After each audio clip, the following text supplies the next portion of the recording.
bill, meaning the extraction of shale gas could happen north of the border only with the approval of the Scottish Government.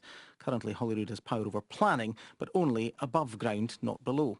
Well, the Shadow Energy Secretary is the Labour MP Tom Greatrix, and he joins us now. Good morning to you. Good morning, Gary. So what is your thinking here? Well, the issue here is, Gary, it's very clear that in terms of planning, as you said, and also all the environmental permitting, all of that is, and always has been, since 1999, the responsibility of the Scottish Parliament. However, the infrastructure bill also includes issues around what's called underground mineral access rights, which are effectively a secondary part of the planning process because you can't do anything to do with that until you've got surface planning permission. But currently that isn't devolved. I put a submission to the Smith Commission saying that it should be. The Smith Agreement included that.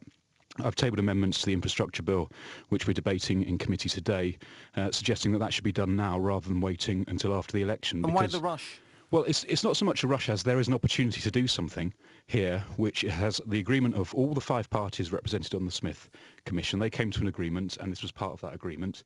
There's no reason why that should not be legislated for now, because there, unlike with other aspects where there needs new primary legislation, there's legislation going through Parliament now which could put that into effect. And I think it would help end some of the confusion there is about where responsibility lies and make it much clearer for the public who are concerned and for the Scottish Government, who need to deliberate on these issues and make a decision and set out their stance, to be able to be very clear about who has responsibility and how to deal with those issues for the future. So what would you like to see the Scottish Government do with that power then? Well, I think it will make it clear that all of that responsibility, including that secondary planning aspect, rests with the Scottish Parliament and with the Scottish, through that with the Scottish Government. I think they need to then make a sensible judgment about the effectiveness and the place that any unconventional gas extraction may or may not have in terms of development in Scotland. Because the planning law is already different. There isn't a trespass law in Scotland in the same way as there is in England. So it's right that responsibility sits with the Scottish Parliament and with the Scottish Government. And then they need to make a proper assessment. I think one of the issues with the current UK government, the Tory government, is they've been forward into sort of suggesting that shale gas is some sort of energy silver bullet, when I don't think in any way that it is. I don't think it's going to have a massive impact on prices if it happens, particularly because of the way that the European gas market is structured. But we do use a lot of gas. 80% of our heating comes from gas.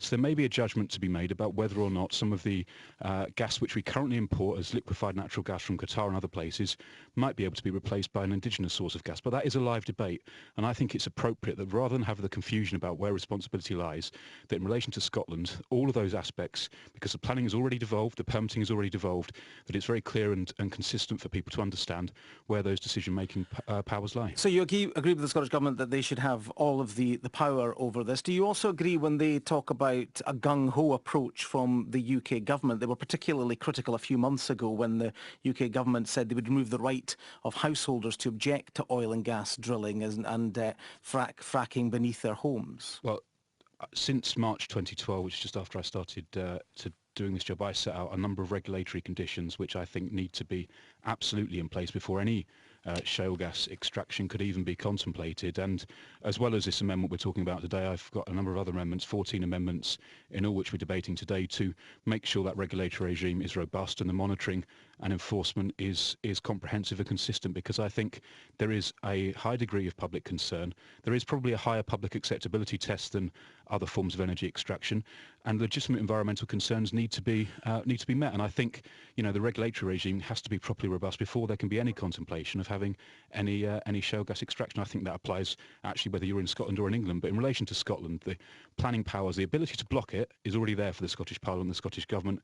I think this secondary planning power, the underground mineral access, which is different anyway because there isn't a trespass law in the same way in Scotland, should be within the remit of the Scottish Government and the Scottish Parliament to make that decision, along with the other aspects that are already and always have been the responsibility of the Scottish Parliament. So when the Scottish Government says that they need to approach this in a cautious, considered and evidence-based way, you would agree with that, and ultimately you would hope, from what you've said, that they would come down on the side of not fracking? Well, I mean, that form of words is a form of words I've been using for pretty much getting on for 3 years now in relation to this issue. It has to be cautious. You have to properly assess the evidence.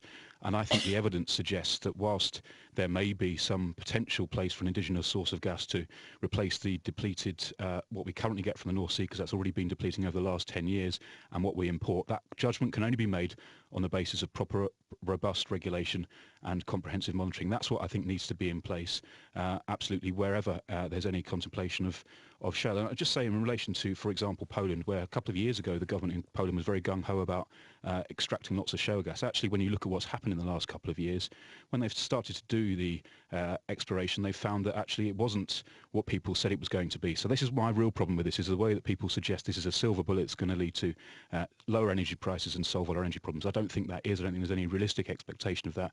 It's a simple misreading of the position in the US and extrapolating it to a UK context, which I don't think is appropriate.